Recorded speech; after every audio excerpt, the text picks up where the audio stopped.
लोकसभा चुनाव के दूसरे चरण का मतदान आज यानी कि 26 अप्रैल को हो रहा है। दूसरे दौर में मणिपुर समेत 13 राज्यों और केंद्र शासित प्रदेशों की 88 सीटों पर वोटिंग जारी है। मणिपुर की बाहरी मणिपुर लोकसभा सीट के 15 विधानसभा क्षेत्रों में पहले चरण में 19 अप्रैल को मतदान हो चुका है, जबकि अन्य 13 विधानसभा क्षेत्रों में दूसरे चरण में मतदान हो रहा है।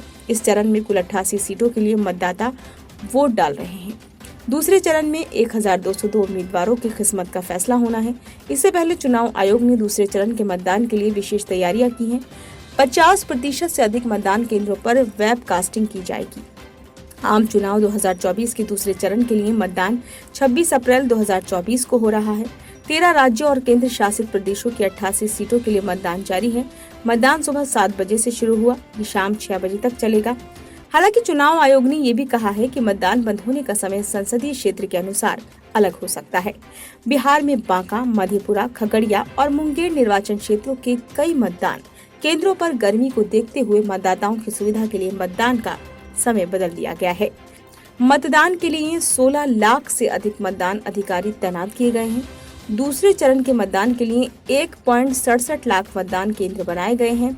15.88 करोड़ से अधिक मतदाता चुनाव मैदान में उतरे उम्मीदवारों की किस्मत का फैसला करेंगे। इन मतदाताओं में 8 करोड़ से ज्यादा पुरुष, 7 करोड़ से ज्यादा महिलाएं और 5,929 अन्य मतदाता शामिल हैं। 34.8 लाख मतदाता ऐसे हैं जो पहली बार वोट देंगे। इसके अलावा 20 से 29 वर्ष आयु वर्ग के 3.28 करोड़ युवा मतदाता हैं। दूसरे चरण के चुनाव में कुल 1202 उम्मीदवार हैं। इनमें 1098 पुरुष उम्मीदवार और 102 महिला उम्मीदवार और 2 थर्ड जेंडर उम्मीदवार मैदान में हैं। मतदाता और सुरक्षा कर्मियों को लाने ले जाने के लिए 3 हेलीकॉप्टर, 4 विशेष ट्रेनें और लगभग 80,000 वाहन काम पर लगाए गए हैं। 88 संसदीय निर्वाचन क्षेत्र में 85 साल से अधिक उम्र के 14.78 लाख, 100 वर्ष से अधिक उम्र के 42.226 और 14.7 लाख दिव्यांग मतदाता पंजीकृत हैं। इन्हें अपने घर से आराम से मतदान करने का विकल्प प्रदान किया गया है। 88 संसदीय क्षेत्रों में स्थानीय थीम के साथ 4,195 मॉडल मतदान केंद्र स्थापित किए गए हैं। 4100 से अधिक मतदान केंद्रों का प्रबंधन सुरक्षा कर्मचारियों सहित पूरी तरह से महिलाओं द्वारा किया जाएगा। वहीं करीब 640 मतदान केंद्रों का प्रबंधन विकलांग व्यक्ति करेंगे। पानी, शेड, शौचालय, रैंप, स्वयंसेवक, व्हीलचेयर और बिजली जैसी सुनिश्चित न्यूनतम सुविधाएं मौजूद हैं। ये कदम इसलिए उठाए गए हैं ताकि बुजुर्ग और विकलांग व्यक्ति सहित प्रत्येक मतदाता को आसानी से अपना वोट डाल सके। गर्मी से निपटने के लिए भी विशेष ध्यान दिया गया है। आयोग ने चुनावों के शांतिपूर्ण और सुचारू संचालन के लिए कई निर्णायक कदम उठाए हैं।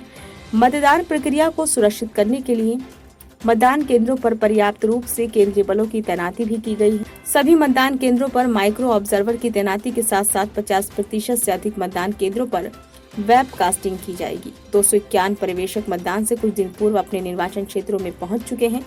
वे अत्यधिक सतर्कता बरतने के लिए आयोग की आंख और कान के रूप में कार्य करते हैं। इसके अलावा कुछ राज्यों में विशेष पर्यवेक्षकों को तैनात किया गया है।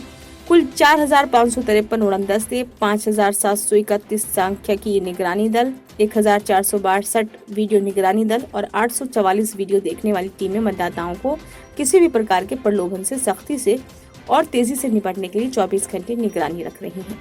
कुल 1,237 अंतर्राज्यीय और 263 अंतर्राष्ट्रीय सीमा चौकियां शराब, ड्रग, नकदी और मुफ्त वस्तुओं के किसी भी अवैध आवाजाही पर कड़ी निगरानी रख रही हैं। समुद्री और हवाई मार्गों पर कड़ी निगरानी रखी गई है। ब्यूरो रिपोर्ट, नई दिल्ली।